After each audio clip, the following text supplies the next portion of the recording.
เนิดองค์บุญแห่งล้านนาไทยครูบาเจ้าศรีวิชัยผู้มีจิตใจเปี่ยมล้นคุณธรรมสร้างสมบารมีเจริญสุขศรัทธาสาธุชนญาติโยมท่านพุทธบริษัททั้งหลายวันนี้รายการธรรมประทีปส่องต่างก็ได้มาพบปะกับพ่อแม่พี่น้องศรัทธาสาธุชนญาติโยมแห่งครั้งหนึ่งวันนี้เป็นวันพฤหัสบดีที่5 เดือนสิงหาคมพุทธศักราช2564ซึ่งตรงกับเดือน10เดือน8ไต้แรม12ค่ำญาติโยมวันนี้เป็นวันพัดเป็นวันครูเป็นเหมาะแก่การที่จะไหว้สาสักการะครูบาอาจารย์ก็อากาศบ้านเฮาเมืองเฮาที่เมืองฝางแม่อายชัยประการก็ยังครึ้มฟ้าครึ้มฝนหยาดยมนะแต่ว่าก็มีตกมาพ่องบางที่บางแห่งน้ำฝนนั้นถือว่าเป็นน้ำอมฤตลงจากฟากฟ้าสุลาลัยมาชโรมในบ้านในจองเคหสถานพืชพันธุ์พักผลไม้ก็จะได้เปล่งได้ออกย่อออกรวงเอาเดินทางผ่านตุ้งผ่านนาเดี่ยวซ้ายแลขวาหันตรงนาคิ้วชะอุ่มก็ดีใจญาติโยมนะดีใจอนุโมทนากับเจ้าไร่เจ้านาที่ยังมีการมีงานทำเป็นงานประจำนะงานทำไร่ทำงานนี่เป็นงานประจำของเราเจ้าเกษตรกรเจ้าไร่เจ้านาก็ความหวังกันนั่นแหละญาติโยมนะได้ขายข้าวขายกล้าขายหยังเมื่อออกดอกออกผลมาแล้วแต่ว่าเขาจะไปทำการทำงานอย่างอื่นนั้นบัดเดี๋ยวนี้การงานมันหายากมันเขียมตกงานกันญาติโยมอย่างที่ได้รับทราบข่าวว่ามีนักดนตรีคนหนึ่งปกติก็เล่นดนตรีให้ความสุขแก่คนที่ไปกินข้าวในร้านอาหารเล่นดนตรีแล้วก็ร้องเพลงโดยทีนี้ก็ตกงานละญาติโยมเปิ้นคัดอ้าวเปิ้นปิดห้องอาหารก็บ่มีงานทำก็สดไปยะการอันเรียกว่างานการก่อสร้างโรงงานต่างๆทำงานการก่อสร้างก็ปิดทำละญาติโยมปิดทำละคัดอ้าวละเพราะมีโรคระบาดเสร็จแล้วก็เขียนจดหมายไปหาพ่อหาแม่ที่จังหวัดสุรินทร์บอกว่าบ่มีงานทำละเน้ออย่าปิกเข้าไปที่บ้านแต่กฎของบ้านเปิ้นบอกว่าถ้าปิกมานะจะต้องมากักตัวอยู่14 วันก็แจ้งไปคือพ่อหลวงบ้านได้รับทราบว่ายอมกักตัวเพราะว่างานทำบ่มีละต้องปิกไปบ้านที่กักตัวนั้นแกก็ไปดูเปิ้นแปลงที่ศาลาประชาคมไว้อยู่หลายๆคนบอกว่าโอ้อยู่อย่างมันแออัดยัดเยียดกันขอสมัครไปกักตัวที่ป่าช้าที่ป่าช้าศาลาป่าช้านั้นมีข้างๆเมนน่ะมีที่พักแกก็เอาเต้นอนเนี่ยไปสมัครอยู่ที่หั่นเสร็จแล้วก็ไปที่หั่นก็ได้ทำประโยชน์ได้กักตัวที่ศาลาป่าช้านอนกับผีนอนกับคนที่ไปเสียชีวิตเปิ้นว่าผีนะเปิ้นไปละเปิ้นบ่อยู่ญาติโยมเปิ้น วิญญาณออกจากร่างก็ไปละมีแต่กระดูกมีแต่หยังนะกะเศษต่างๆแกก็ได้ทำประโยชน์นะประโยชน์คือแก่สถานที่ต่างวัดได้เก็บกวาดเพี้ยวเศษขยะเกตอย่างลงลึงลงลึงบ่ใช่กวาดตั้งหน้าที่หน้าเมนแซดเอาอาเละหน้าบ่ใช่กวาดทุกชอกทุกมุมญาติโยมนะทำงานโดยปิดทองหลังพระบ่ต้องให้ครูบาอาจารย์ไปหันบ่ต้องให้คนนั้นไปนี้ไปหันปิดทองหลังพระทำให้วัดที่สกปรกตำซอกตำมุงเก้าอี้เศษอย่างต่างๆที่มันทับถมเก็เก็บอย่างทำให้วัดรุ่งเรืองเปิ้นลงข่าวนะญาติโยมนะลงข่าวแกมีความรับผิดชอบอันนี้เป็นนักดนตรีนะนักร้องที่มันขาดแล้วก็ยังทำตนให้เป็นประโยชน์กักตัวก็ไปกักที่ในวัดข้างๆเมนเผาศพญาติโยมนะเข้าเปิ้นประสงค์ก็เป็นหยังอาศัยเข้าก้นบาทก็ไปไหว้สาธุเจ้าว่าเศษข้าวเหลือก็ขอเข้าก้นบาทเนก้นบาทเนี่ยเข้าก้นบาทนี่เป็นอาหารที่ญาติโยมตามมือเฮาเนี่ยมีพละกำลังมีชีวิตชีวาตุเจ้าเปิ้นจะฉันเข้านี่เปิ้นจะเสกคาถาใส่ก่อนปฏิสังขายโยเสกคาถาใส่ก่อนแล้วก็ถือว่าเป็นข้าวที่มีประโยชน์อาหารที่มีประโยชน์ต่อร่างกายอันนี้เป็นเรื่องราวที่เกิดขึ้นที่จังหวัดสุรินทร์เปิ้นได้ลงข่าวเป็นบุคคลตัวอย่างแห่งคนหนึ่งนะญาติโยมนะเป็นคนรับผิดชอบต่อหน้าที่ต่อสังคมคือบ่ได้ไปกักตัวรวมกับคนอื่นไปกักตัวผู้เดียวข้างๆเมนเผาศพศาลาเมนเผาศพแล้วก็มีโอกาสได้เก็บกวาดเขตขยะเป็นคนมีจิตอาสาจิตอาสาเดี๋ยวญาติโยมนะนี่เรื่องราวต่างๆแถมเรื่องหนึ่งก็คือเกิดที่อำเภอจอมตองตำบลควงเป่าอันนี้ก็เปรตินาสมเพศเวทนาทั้งพ่อทั้งลูกไปแขวนคอตายว่าญาติโยมไปแขวนคอตายพ่อก็อายุ62นะลูกก็เพิ่งจะเรียนจบปริญญาตรีนะปริญญาตรีทั้งสองท่านนะก็พอลูกเรียนจบก็มีความคิดความอ่านว่าการงานก็มีทำเฮาอีดีกว่าเฮาไปเจ้าที่นาเปิ้นแล้วก็ปลูกพืชผักผลไม้พืชพัดสวนครัวต่างๆทำนาแต่มันบ่ได้ผลญาติโยมนะเพราะว่ามันมีหัวการเกษตรและพืชผักผลไม้ก็ได้ขายบ่มีตลาดส่งอำละเนี่ยก็เลยล้มละลายหมายความว่าเป็นหนี้เป็นสินนั่นแหละเป็นหนี้เป็นสินลูกก็เพิ่งจบออกมาได้รับปริญญาแล้วพ่อก็ชวนลูกเมื่อไปโดดน้ำปิงแต่น้ำปิงมันแห้งมันกระโดดมาได้ก็เลยปากันไปแขวนคอตายที่ตำบลควงเปาเนี่ยควงเปาจังหวัดเชียงใหม่ในอำเภอจอมทองญาติโยม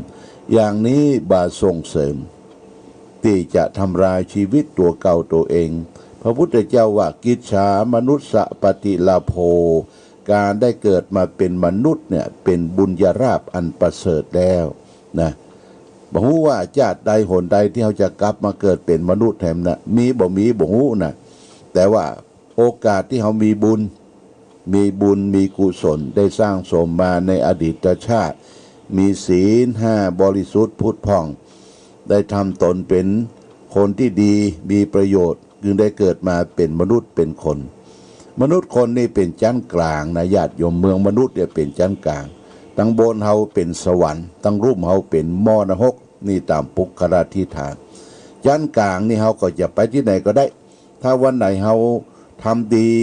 ทำแต่บุญกุศลทำแต่ตนประโยชน์ตนเองและคนอื่นนั่นก็เฮาก็ไปสวรรค์จะไปสวรรค์ได้อยู่ที่ใจก่อนญาติโยมใจวันนั้นถ้าเฮาให้ตกมรณกก็ผิดศีลผิดธรรมใจวิตใจวัดได้ทำบ่เป็นประโยชน์แก่ตนและคนอื่นเนี่ยมรณกคือความร้อนใจวันนั้นเฮาก็ตกมรณกแต่เฮามาอยู่ชั้นมนุษย์ชั้นกลางเนี่ยนะชั้นกลางต้องมีศีล5 บ่ฆ่าสัตว์บ่ลักทรัพย์บ่ประพฤติผิดในกามลูกเมียคนอื่นเขาบ่กล่าวมุสาวาทพูดเท็จบ่ดื่มสุราเมลัยเครื่องดองของเมายาเสพติดให้โทษเพียงแต่เฮารักษาศีล5นี่ก็ถือว่าโอ้ประโยชน์สูงสุดละญาติโยมนะประโยชน์สูงสุดละมนุษย์คนเฮาถ้ามีศีล5เนี่ยมันจะนำพาให้เกิดความสุขมีโภคทรัพย์สมบัติเป็นหนทางที่เริ่มต้นจะเข้าไปสู่นิพพานเพราะฉะนั้นการไปฆ่าตัวตายการทำลายชีวิตตัวเก่านั้นมันเป็นโทษเป็นบาปอย่างหนึ่งสมมุติว่าเฮาตายไปเนี่ยยาโยมพิบาลเพิ่นก็เกิดหนทางไว้มีหนทาง2แพร่งหนทางเส้นหนึ่งขึ้นสวรรค์หนทางแห่งเส้นหนึ่งตกนรกเพิ่นก็จะเปิดหนังสือที่คนเสียชีวิตไปว่ามันตายมานี้ด้วยเหตุการณ์กลใดถ้าได้ทำดีทำแต่บุญกุศลทานศีลภาวนาเอาไปเส้นนี้เส้นขาวไปสวรรค์ถ้าได้ทำบดีไว้อันนี้เพิ่นปล่อยให้ไปเป็นคนแล้วก็ยังทำลายชีวิตตนตัวเก่าโอ้บดีไปปกนรกเหมือนเก่าญาติโยมทำลายชีวิตเฮานี่มันบ่ฮู้เรื่องอย่างสรีระร่างกายเนี่ยจิตใจเนี่ยก็สำคัญนะไปรับสิ่งที่บดีบ่งามมาเข้าใจผิดคิดว่าความทุกข์เกิดจากร่างกายไปทำร้ายตัวเก่าตัวเองเนี่ยที่จริงความทุกข์เนี่ยมันเกิดมาจากปัญหาที่ประสบเกิดจากที่จิตที่ใจก่อนญาติโยมคือมีจิตใจหนักแน่นอดทนต่อสู้เฮาไปดูคนแห่งหลายคนที่เปิ้นบ่ค่อยจะมีโอกาสเช่นว่าคนห้อยเปี้ยเสียแขนญาติโยมนะห้อยเปี้ยเสียแขนบางคนก็มีสติบ่สมบูรณ์เพื่อก็ยังอุตส่าห์อยู่ในโลกนี้ได้อาใจว่าจิตใจของเขานะเป็นนักต่อสู้เนี่ยญาติโยมก่อนเนี่ยอาตมาขึ้นรถบัสไปเชียงใหม่ที่สวนดอกก่อนจะถึงอันสถานีรถจางเผือกตั้งขวามือมีแม่ค้าคนหนึ่งญาติโยมขายชิ้นหมูแต่ที่สังเกตเห็นนะก็คือมือข้างหนึ่งเหลือกิ้มดิ้มเหลือกิ้มดิ้มก็เอามือกกชิ้นหมูขายคล่องแคล่วว่องไวแต่มีมือข้างเดียวนะญาติโยมนะอันนี้ก็เพื่อนยังทำได้นะเฮามีอาการ32ครบมีตีนมีมือมีหูมีตาแต่นั่นแหละเฮาถูกครอบงำด้วยความโมหะบ่ฮู้ลงตัวเป็นคนขี้ค้านพ่องเป็นคนกลัวการกลัวงานพ่องเป็นคนบ่สู้พ่องเนี่ยต่อชีวิตเพราะฉะนั้นชีวิตเฮาเนี่ยเหมือนกับเฮาล้มลงแล้วก็ต้องลุกขึ้นมาต่อสู้ญาติโยมเปิ้นยังไร้โอกาสกว่าบุเฮาทั้งหลายเนี่ยนักต่อนักนะอย่างประเทศต่างๆนอกประเทศที่เปิ้นทุกข์ยากลำบากบ่มีข้าวกล้าไร่นาบ่มีการทำการเกษตรอยู่ในเขตที่แห้งแล้งทุรกันดารเป็นทะเลทรายเขาก็อดรนทนอยู่ได้มีผิวอันดำถูกแดดแผดเผาญาติโยมนะเขาจะไปต่อแต่เนอะบางท่านบางคนเปิ้นเสียตาบางคนเสียหูบางคนเสียแข้งขาเปิ้นยังมีชีวิตอยู่ได้ยกย่องเทิดทูนนะนี่คือใจที่ต้องสู้ถ้าใจบ่สู้เนี่ยโอ้อย่างใดญาติโยมมันตึงลำบากเพราะฉะนั้นใจนี่จึงเป็นประธานใจเป็นนายกายเป็นบ่าวเราต้องฝึกที่ใจนี่เป็นประการละสำคัญนะอันนี้ฝากไว้เอาละวันนี้จะเอาธรรมะมาฝากคือญาติโยมธรรมะทางสุขใจก็คือเรื่องของเพื่อนแท้ฟังให้ดีนะญาติโยมนะเพื่อนแท้นี่คืออย่างนะลองฟังเพิ่นก็บอกว่าในการทำมาหาเลี้ยงชีพโดยมีวิชาความรู้มากและก็มีความสามารถมากผู้นั้นย่อมทำงานก้าวหน้าไปอย่างรวดเร็วกว่าผู้ที่บ่มีวิชาเพราะผู้มีวิชาย่อมมีการพัฒนาตัวเองอยู่เสมอส่วนผู้ที่บ่มีวิชาบ่มีความรู้มีแต่ความดักดานอยู่กับที่ ฉะนั้นวิชาจึงเปรียบเหมือนเสมอเปื้อนในการทำมาหาเลี้ยงชีพนะอันนี้เนี่ยสำคัญข้อหนึ่งคือเปื้อนเขาก็คือวิชาการอยู่อาศัยครองเรียนบ่มีภัยที่อยู่ร่วมทุกข์ร่วมยากเสมอภรรยาผู้อยู่ร่วมเรียนไม้ชายคาเดียวกันภรรยาเมียจึงชื่อว่าเป็นเพื่อนในเคหสถานนะสองแล้วนะเคหสถานนี่คือมีภรรยาในการดำเนินชีวิตอยู่ในโลกจะมีเพื่อนคนใดติดซ้อยห้อยตามไปทุกหนทุกแห่งเหมือนร่างกายนี้บ่มีดีร้ายอย่างใดร่างกายจึงแบบมีวันทอดทิ้งเป็นอันขาดนอกจากเวลาตายต่ออันร่างกายจึงชื่อว่าเป็นยอดสหายของคนเฮานี่สามนะร่างกายนี่เป็นยอดสหายคนเฮาก่อนจะตายธรรมะจะเป็นเพื่อนที่ให้ความสว่างในโลกนี้และโลกหน้าของเฮาไร้ธรรมะเสียแล้วอนาคตมีแต่ความมืดมนอนทการโดยเหตุนี้วิชา